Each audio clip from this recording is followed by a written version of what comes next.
Sevgili hikaye severler, yeni bir hikaye ile daha karşınızdayız.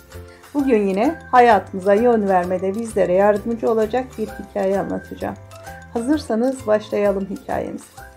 Yaşlı bir kadın antika dükkanından 100 yıllık bir fincan alır ve onu büyük bir dikkatle salonundaki vitrine yerleştirir.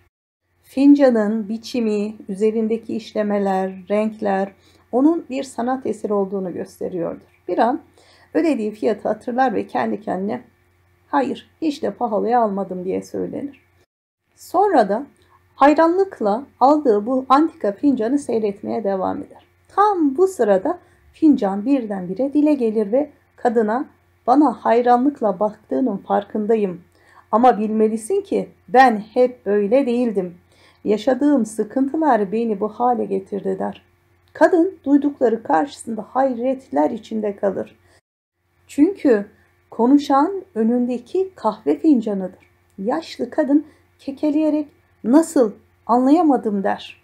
Kahve fincanı "Demek istiyorum ki ben bir zamanlar çamurdan ibarettim ve bir sanatkar geldi, beni eline aldı, ezdi, dövdü, yoğurdu.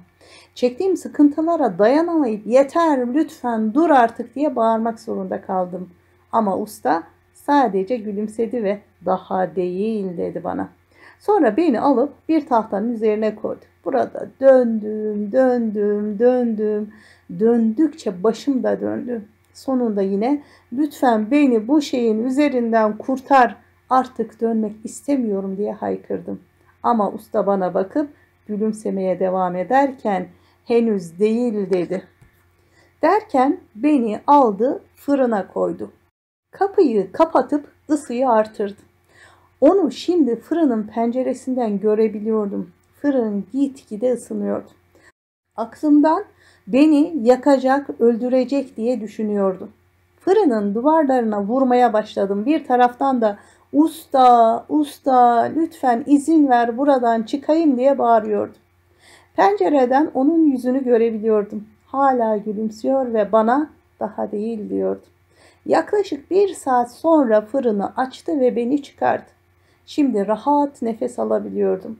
Fırının yakıcı sıcaklığından kurtulmuştum. Beni masanın üstüne koydu ve biraz boyayla bir fırça getirdi.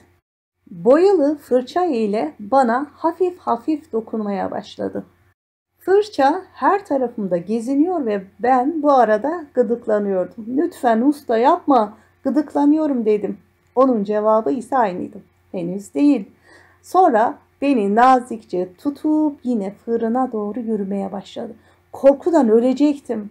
"Hayır, beni yine fırına sokma lütfen." diye bağırdım. Fırını açıp beni içeriye iteleyip kapağını kapattı. Isıyı biraz öncekinin 2 katına çıkardı. Bu sefer beni gerçekten yakıp kavuracak diye düşündüm. Pencereden bakıp ona yine yalvardım ama o yine "Daha değil." diyordu. Ancak bu defa ustanın yanaklarından bir damla gözyaşının yuvarlandığını gördüm. Tam son nefesimi vermek üzere olduğumu düşünüyordum ki kapak açıldı ve ustanın nazik eli beni çekip dışarı çıkardı. Derin bir nefes aldım. Hasret kaldığım serinliğe kavuştum. Beni yüksekçe bir rafa koydu ve usta "Şimdi tam istediğim gibi oldun. Kendine bir bakmak ister misin?" dedi bana. Ona "Evet." dedim. Bir ayna getirip önüme koydu. Gördüğüme inanamıyordum. Aynaya tekrar tekrar baktım ve "Bu ben değilim. Ben sadece bir çamur parçasıydım." dedim. Usta "Evet, bu sensin. Senin acı ve sıkıntı diye gördüğün şeyler sayesinde böyle mükemmel bir fincan haline geldin. Eğer seni bir çamur parçası iken üzerinde çalışmasaydım kuruyup gidecektin. Döner tezgahın üstüne koymasaydım ufalanıp toz olacaktın. Sıcak fırına sokmasaydım çatlayacaktın. Boyamasaydım hayatında renk olmayacaktı. Ama sana asıl güç ve kuvveti veren 2. fırın oldu. Şimdi arzu ettiğim her şey var üzerinde." dedi. Ve ben kahve fincanı şu sözlerin ağzımdan çıktığını hayretle fark ettim. "Ustam, Sana güvenmediğim için beni affet. Bana zarar vereceğini düşündüm. Beni benden fazla sevip iyilik yapacağını fark edemedim. Bakışım kısaydı ama şimdi beni harika bir sanat eseri yaptığını görüyorum. Benim acı ve sıkıntı diye gördüğüm şeyleri bana verdiğin için teşekkür ederim. Teşekkür ederim. Evet sevgili gönül dostları, usta fincanı, yaratıcı ise insanı şekillendirir. Yeter ki acıdaki hikmeti görebilirim.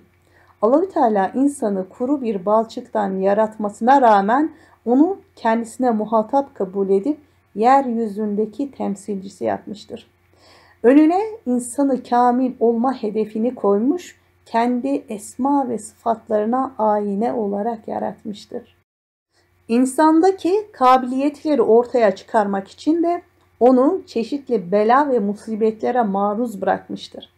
Tıpkı hikayemizdeki antika fincan gibi. İnsan yaşadığı bu sıkıntılar karşısında hikayemizdeki fincan gibi bazen yeter artık derken bazen de bitip tükendiğini zanneder. Halbuki bu sıkıntılara şikayet etmeden sabredebilse melekleri bile geçebilecek bir dereceye ulaşır. Sabır hakikatini Kayanın Altındaki Hazine adlı videomda anlatmıştım. İsteyenler oradan detaylarını öğrenebilirler. Burada detaya girmeyeceğim. Ben insanın bela ve musibetlere maruz kalmasını şuna benzetiyorum. Hani bilim adamları uranyumun içindeki yüksek enerjiyi açığa çıkarabilmek için uranyum zenginleştirmesi yaparlar ya, Allahü Teala da kulunun kabiliyetlerini biliyor. Fakat onda bunu açığa çıkarmak için çok fazla bir gayret görmeyince ona bela ve musibet veriyor. Bu bela ve musibetlere sabreden insan tıpkı zenginleştirilmiş uranyum gibi amudi olarak yükseliyor. Yunus Emre dağdan Tapduk Emre'nin dergahına odun taşırmış. Ama odunların hepsi dümdüz. Ona "Ey Yunus, dağda eğri odun yok mu? Hep düzgün odun getiriyorsun" dediklerinde Tapduk'un kapısına eğri odun yaraşmaz dermiş. Allahü Teala'nın kapısına da çıkıntıları olan insan yaraşmaz. Allahü Teala bela ve musibetlerle bu çıkıntılarımızı düzeltip insanı kamil hedefine daha hızlı ulaşmamızı ister. İşte biz de yaşadığımız zorlu olaylara bu şekilde bakabilirsek sıkıntıları atlatmamız daha kolay olur. Çok güzel bir söz vardır. Hoştur bana senden gelen, ya taze gül yahut diken, kahrında hoş, lütfunda hoş. İnsan Allahü Teala'dan gelen nimetleri memnuniyetle kabul ediyor. Lütfun hoş diyor. Fakat bir sıkıntı geldiği zaman kahrında hoş diyemiyor. Başlıyor şikayet etmeye. Neden ben diye sormaya. Halbuki mal onun, mülk onun. Biz ve bizim sevdiğimiz her şey onun. Mülk sahibi mülkünde dilediği gibi tasarrufta bulunabilir. Biz sadece burada misafiriz. Nasıl misafir ev sahibine tabi ise, evinde onun izin verdiği ölçüde hareket edebiliyorsa, biz de Allahü Teala'nın yeryüzündeki misafirleriyiz. Onun koyduğu sınırlara uymalıyız. Keşke kahrında hoş, lütfunda hoş demesini öğrenebilsek. Rabbim hepimize olayların arkasındaki hikmeti görebilmeyi ve karşılaştığımız zorluklara şikayet etmeden sabredebilmeyi nasip etsin. Videomu beğendiyseniz like butonuna basmayı, beni desteklemek için abone olmayı, yeni videolardan haberdar olmak için bildirim butonunu açmayı unutmayalım. Hoşça kalın, dostça kalın, gerçek dostla kalın.